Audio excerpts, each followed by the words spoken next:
शरद पवारांना सोडणं ही माझी चूक, उपमुख्यमंत्री अजित पवार यांची नकळत कबुली। राजकारणासाठी उपमुख्यमंत्री अजित पवार यांनी आपले काका शरद पवार यांच्यापासून फारकत घेतली।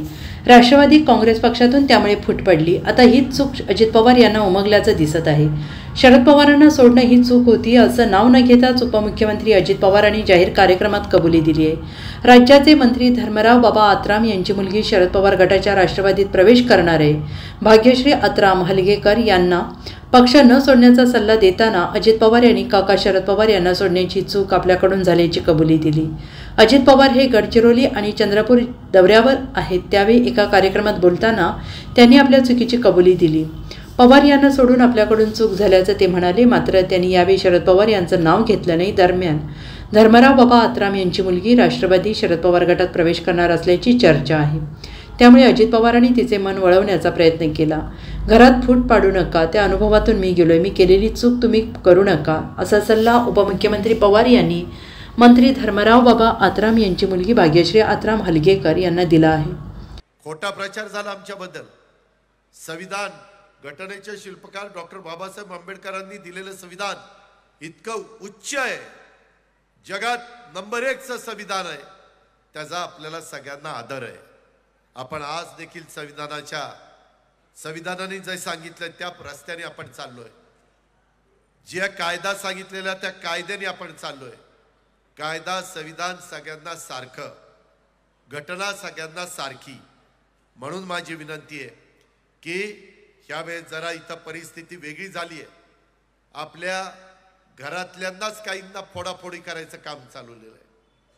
म्हणजे बाबांनी ज्यांना जन्माला घातलं, आता बाबांनी मगाशी सांगितलं, बाबांचे बंधू इथं आहेत, बाबांचे मुलगा इथं आहे, मुलगी इथं आहे, बाबांचे पुतणे इथं आहेत, अख्खं कुटुंब बाबांच्या बरोबर आहे।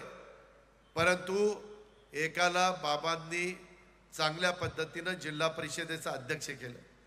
खरं तर लग्न झाल्यानंतर मुलगी सासरी जाती, तरी देखील एक प्रेमापोटी बापांनी एक आधार दिला आणि त्यांना इथं ते बेळगावला जरी दिलेलं असलं तरी इथं त्यांना थांबवलं। आता बाबाच्याच विरोधात उभे राहायला निघाले, आता काय म्हणायचं? तुम्हाला पटतं का? हे योग्य आहे का? ज्या बापानी जन्म दिला त्या बापाच्याच विरोधात असं कसं चालेल? तुम्हाला माहिती आहे तुमच्याकडे कुस्त्या कितपत चालतात? नेहमी वसतात, त्याच्या हाताखाली जो शिकतो त्याला सगळे डाव शिकवत नाही, एक डाव राखून ठेवतो, एक डाव वस्तात राखून ठेवतो, बाकीचे सगळे त्यांना सांगतो। मला त्यांना सांगायचं, अजूनही चूकभूल करू नका, तुमच्या वडिलांच्या बरोबर राहा। वडिलांचं जेवढं लेकीवर प्रेम असतं तेवढं प्रेम कुणीच लेकीवर करू शकत नाही।